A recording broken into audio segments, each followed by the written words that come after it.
মাত্র 1 মিনিটেরও কম সময়ে তুমি বানিয়ে নিতে পারো এত ওয়ান্ডারফুল টোস্ট কুকিজগুলো। কারণ এইগুলো তো ছিল একদম পারফেক্ট কুকিজ বিস্কিটের মতো খেতে। এটা কিন্তু আমি ঘরেই বানিয়ে নিয়েছি, হোমমেড এই টোস্ট কুকিজগুলো। আসলে আমি কিভাবে বানালাম চলো একটু দেখে আসি।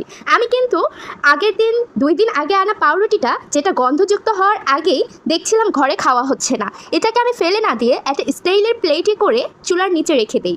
যেটাতে হয় কি, এই তো আমি দুপুরে রান্না করতে করতে এই কুকিজগুলো সম্পূর্ণ সুন্দর একটা কালার আসে পড়ে অ্যান্ড খুব পারফেক্টভাবে টোস্ট বিস্কিটের মতো হয়ে যায়। বাস্তব বলতে আমি কিন্তু এটাকে ব্রেড ক্রাম্পস বানানোর জন্য শুকাতে চাচ্ছিলাম, এর আগে আমি কখনো বানাইনি। কিন্তু এটা তো আমার কাছে এমনিতে শুধু খেয়ে দেখলাম টোস্ট বিস্কিটের মতো ফুল টেস্ট। এটা ব্রেড ক্রাম্পসের থেকে আমার সুন্দর নাস্তা চায়ের সাথে যুক্ত করলে বেশি বেটার অ্যান্ড বেশি মজা হবে। এরকমভাবে এয়ারটাইট কন্টেনারে ভরে তুমি কিন্তু রেখে দিতে পারো অনেক লম্বা সময় পর্যন্ত। সাধারণ টোস্ট বিস্কিটের মতো এটার টেস্ট একদম পারফেক্ট, এটার কোনো আলাদা কোনো টেস্ট ছিল না। সো এত কম সময়ে তুমি